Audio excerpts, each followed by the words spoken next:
ಶ್ರೀ ಗಣಪತಿ ಶಾರದಾ ಗುರುಭ್ಯೋ ನಮಃ. ಉತ್ತರಂ ಯತ್ ಸಮುದ್ರಸ್ಯ ಹಿಮಾದ್ರೇಶ್ಚೈವ ದಕ್ಷಿಣಂ ವರ್ಷಂ ತದ್ಭಾರತಂ ನಾಮ ಭಾರತೀಯತ್ರ ಸಂತತಿ.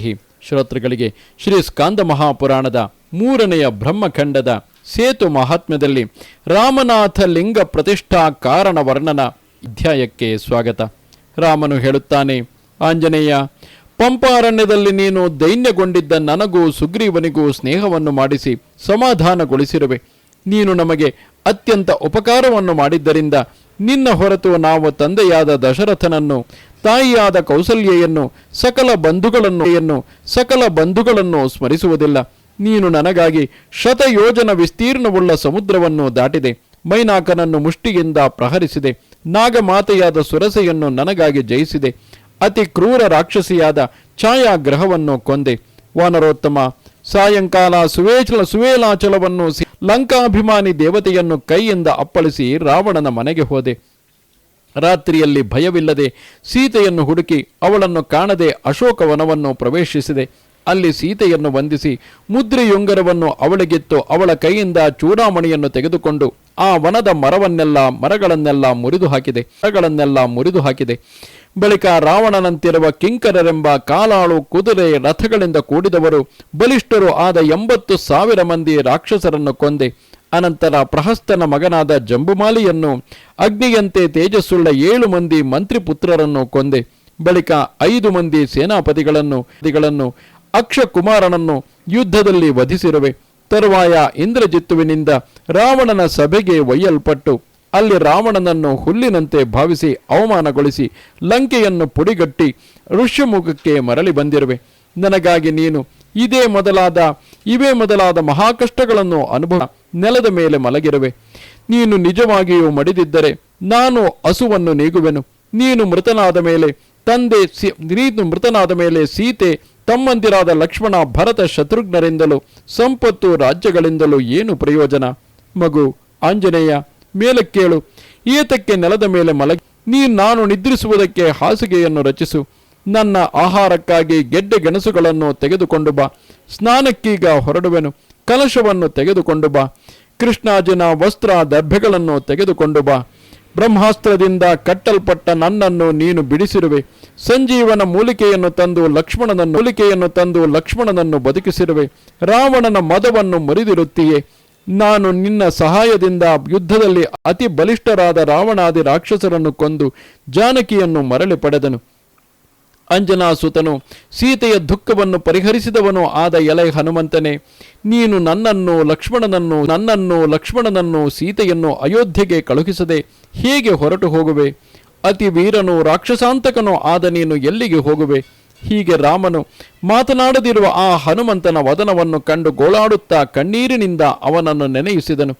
ಬಳಿಕ ಆಂಜನೇಯನು ಮೆಲ್ಲನೆ ಎಚ್ಚೆತ್ತು ರಾವಣನಿಂದ ಭಯಗೊಂಡ ಕ್ಷಣೆಗಾಗಿ ಅವತರಿಸಿದವನು, ಮಾನುಷ ಶರೀರವನ್ನು ಹೊಂದಿದ ನಾರಾಯಣನು, ಜಾನಕಿ, ಲಕ್ಷ್ಮಣ ಮತ್ತು ಕಪಿಗಳಿಂದ ಕೂಡಿದವನು, ಕಾರ್ಮೋಡದಂತಿರುವವನು, ಯುದ್ಧಾಂಗಣದ ಧೂಳಿನಿಂದ ವ್ಯಾಪ್ತನು, ಜಟಗಳಿಂದ ಪ್ರಕಾಶಿಸುವವನು, ಕಮಲಾಕ್ಷನು, ಯುದ್ಧದಲ್ಲಿ ಅತ್ಯಂತ ಖೇದಗೊಂಡವನು, ದೇವತೆಗಳು, ಋಷಿಗಳು, ಪಿತೃಗಳು, ಕಿನ್ನರರು ಇವರಿಂದ ಸ್ತುತಿಸಲ್ಪಡುವವನು, ಶತ್ರುನಾಶಕನು ಆದ ಆ ರಾಮನನ್ನು ಕಂಡನು. ರಾಮನ ಹಸ್ತಸ್ಪರ್ಶದಿಂದ ಮೂರ್ಛೆಯಿಂದ ಎಚ್ಚೆತ್ತ ಆ ಹನುಮಂತನು ದಯಾಳುವಾದ ಆತನನ್ನು ಕಂಡು ಸಾಷ್ಟಾಂಗ ಪ್ರಣಾಮ ಮಾಡಿ ಕೈಮುಗಿದುಕೊಂಡು ಕಿವಿಗೆ ಇಂಪಾದ ಸ್ತೋತ್ರಗಳಿಂದ ಅವನನ್ನು ಹೀಗೆ ಸ್ತುತಿಸಿದನು. ಹನುಮಂತನು ಸ್ತುತಾರಕನು, ಸಮರ್ಥನು, ಆದಿ ದೇವತೆಯು, ಅನಾದಿ ಪುರುಷನು, ಗದಾಧಾರಿಯೂ ಆದ ರಾಮ, ನಿನಗೆ ನಮಸ್ಕಾರವು. ಪುಷ್ಪಕ ವಿಮಾನದಲ್ಲಿ ಕುಳಿತವನು, ಮಹಾತ್ಮನು, ಸಂತುಷ್ಟರಾದ ಕಪಿಗಳ ಸೈನ್ಯದಿಂದ ಸೇವಿಸಲ್ಪಟ್ಟ ಪಾದ ಕಮಲವುಳ್ಳವನು ಆದ ರಾಮ, ನಿನಗೆ ನಮಸ್ಕಾರವು. ರಾವಣನನ್ನು ಕೊಂದು ಪ್ರಪಂಚಕ್ಕೆ ಹಿತವನ್ನುಂಟು ಮಾಡಿದವನು, ಸಹಸ್ರ ಶಿರಸ್ಸುಗಳುಳ್ಳವನು, 1000 ಕಾಲುಗಳುಳ್ಳವನು ಆದ ರಾಮ, ನಿನಗೆ ನಮಸ್ಕಾರವು. ಸಹಸ್ರ ನಯನಗಳುಳ್ಳವನು, ಶುದ್ಧನು, ರಘುವಂಶ ಸಂಜಾತನು, ಭಕ್ತರ ದುಃಖವನ್ನು ಪರಿಹರಿಸುವವನು, ಸೀತಾಕಾಂತನು ಆದ ರಾಮ, ನಿನಗೆ ನಮಸ್ಕಾರವು. ಹಿರಣ್ಯಕಶಿಪುವನ್ನು ಸಂಹರಿಸಿದ ನರಸಿಂಹ ರೂಪನು, ಕೋರೆ ದಾಡೆಯಿಂದ ಭೂಮಿಯನ್ನು ಎತ್ತಿದ ವರಾಹನೋ ಆದ ಓ ರಾಮ, ನಿನಗೆ ನಮಸ್ಕಾರವು. 3 ಅಡಿ ಭೂಮಿಯನ್ನು ಬೇಡಿ ಬಲಿಯ ಯಜ್ಞವನ್ನು ಕೆಡಿಸಿದ ವಾಮನನು, ಮಂದರ ಪರ್ವತವನ್ನು ಹೊತ್ತವನು ಆದ ರಾಮ, ನಿನಗೆ ನಮಸ್ಕಾರವು. ಮತ್ಸ್ಯ ರೂಪನಾಗಿ ವೇದಗಳನ್ನು ಉದ್ಧರಿಸಿದವನು, ಪರಶುರಾಮನಾಗಿ ಕ್ಷತ್ರಿಯರನ್ನು ಸದೆಬಡಿದವನು ಆದ ರಾಮ, ನಿನಗೆ ನಮಸ್ಕಾರವು. ರಾಕ್ಷಸರನ್ನು ಕೊಂದವನು, ಶಿವನ ಬಿಲ್ಲನ್ನು ಮುರಿದವನು ಆದ ರಾಘವ, ನಿನಗೆ ವಂದನೆಯು. ಕ್ಷತ್ರಿಯಾಂತಕನಾದ ಪರಶುರಾಮನನ್ನು ಹೆದರಿಸಿದವನು, ಅಹಲ್ಯೆಯ ದುಃಖವನ್ನು ನೀಗಿಸಿದವನು, ಬಿಲ್ಲು ಹೊತ್ತು ಮನೋಹರನು ಆದ ರಾಮ, ನಿನಗೆ ನಮಸ್ಕಾರವು. 10,000 ಆನೆಗಳ ಬಲವುಳ್ಳ ತಾಟಕೆಯ ದೇಹವನ್ನು ನಾಶಗೊಳಿಸಿದವನು, ಕಲ್ಲಿನಂತೆ ಗಟ್ಟಿಯಾದ ವಾಲಿಯ ವಿಶಾಲವಾದ ಎದೆಯನ್ನು ಸೀಳಿದವನು ಆದ ರಾಮ, ನಿನಗೆ ನಮಸ್ಕಾರವು. ಮಾಯಾ ಮೃಗವನ್ನು ಕೊಂದವನು, ಅಜ್ಞಾನವನ್ನು ಪರಿಹರಿಸುವವನು, ದಶರಥನ ದುಃಖವೆಂಬ ಸಮುದ್ರವನ್ನು ಒಣಗಿಸುವುದರಲ್ಲಿ ಅಗಸ್ತ್ಯನಂತೆ ಇರುವವನು, ಅನೇಕ ಅಲೆಗಳಿಂದ ಮೆರೆಯುತ್ತಿರುವ ಸಮುದ್ರದ ಮದವನ್ನು ನಾಶಗೊಳಿಸಿದವನು, ಸೀತೆಯ ಮನಸ್ಸೆಂಬ ಕಮಲಕ್ಕೆ ಸೂರ್ಯ ರೂಪನು, ಲೋಕಕ್ಕೆ ಸಾಕ್ಷಿಭೂತನು ಆದ ರಾಮ, ನಿನಗೆ ನಮಸ್ಕಾರವು. ರಾಜಶ್ರೇಷ್ಠನು, ತಾರಕ ಬ್ರಹ್ಮ ಸ್ವರೂಪನು, ಕಮಲದಂತೆ ಕಣ್ಣುಳ್ಳವನು ಆದ ರಾಮ, ನಿನಗೆ ಶ್ರೇಷ್ಠನು, ಸುಖರೂಪನು, ವಿಶ್ವಾಮಿತ್ರ ಪ್ರಿಯನು, ಖರನಾಶಕನು ಆದ ರಾಮ, ನಿನಗೆ ನಮಸ್ಕಾರವು.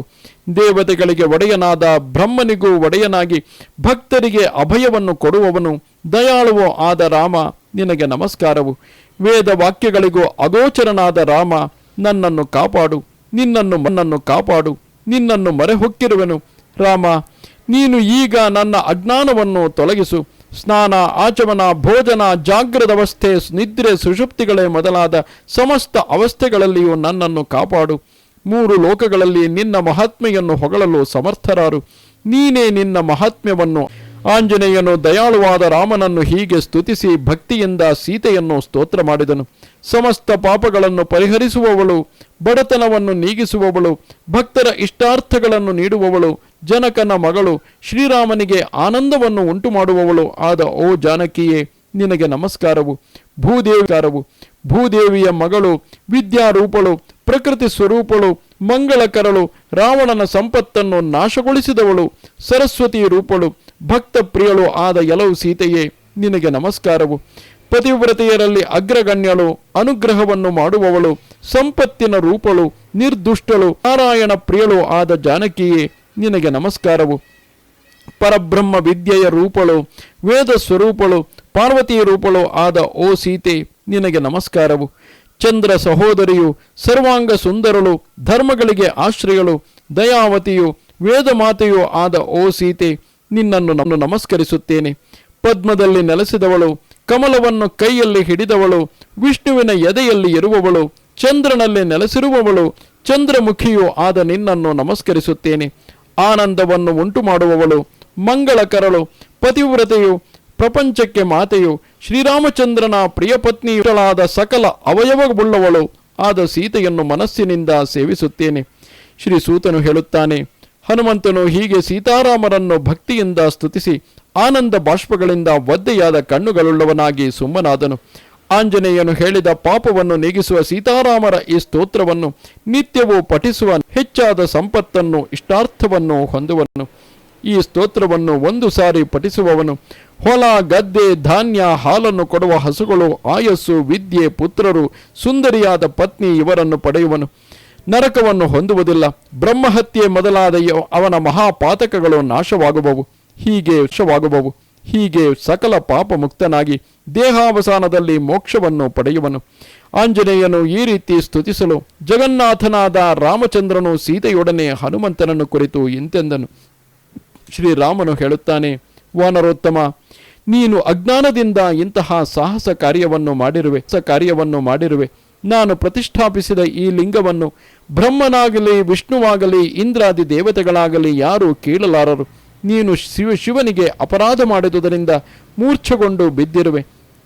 ಇನ್ನು ಮುಂದೆ ಮಹೇಶ್ವರನಿಗೆ ಅಪರಾಧ ಮಾಡಬೇಡ. ನೀನು ಇಲ್ಲಿ ಬಿದ್ದುದರಿಂದ ಇಂದಿನಿಂದ ಈ ಕುಂಡವು 3 ಲೋಕಗಳಲ್ಲಿಯೂ ಪ್ರಸಿದ್ಧವಾಗಲಿ. ಇಲ್ಲಿ ಸ್ನಾನ ಮಾಡಿದ್ದರಿಂದ ಮಹಾಪಾತಕಗಳು ಪರಿಹಾರವಾಗಲಿ. ಮಹಾದೇವನ ಜಟೆಯಿಂದ ಹುಟ್ಟಿದ ಗೌತಮಿ ಎಂಬ ಉತ್ತಮ ನದಿಯು ಸ್ನಾನ ಮಾಡಿದವರಿಗೆ 1000 ಅಶ್ವಮೇಧಯಾಗಗಳ ಫಲವನ್ನೀಯುವುದು. ಅದಕ್ಕಿಂತ 100ರಷ್ಟು ಗಂಗಾ, ಯಮುನಾ ನದಿಗಳು ಹೆಚ್ಚು ಫಲವನ್ನು ಕೊಡುವವು. ಈ ಗೌತಮನ ನದಿಗಳು ಒಟ್ಟಿಗೆ ಹರಿಯುವ ಸ್ಥಳದಲ್ಲಿ ಸ್ನಾನ ಮಾಡಿದರೆ 1000ದಷ್ಟು ಫಲವು ಹೆಚ್ಚುವುದು. ಆಂಜನೇಯ, ಮಾನವನು ಈ 3 ನದಿಗಳಲ್ಲಿ ಮಿಂದಷ್ಟು ಫಲವು ಈ ನಿನ್ನ ಕುಂಡದಲ್ಲಿ ಮಿಂದರೆ ಲಭಿಸುವುದು. ಈ ಪ್ರಪಂಚದಲ್ಲಿ ದುರ್ಲಭವಾದ ಮನುಷ್ಯ ಜನ್ಮವನ್ನು ಪಡೆದು ಈ ಕುಂಡದ ದಡದಲ್ಲಿ ಭಕ್ತಿಯಿಂದ ಶ್ರಾದ್ದ ಮಾಡದ ನರನ ನಿರಾಶರಾಗಿ ಕೋಪದಿಂದ ಹೊರಟು ಹೋಗುವರು.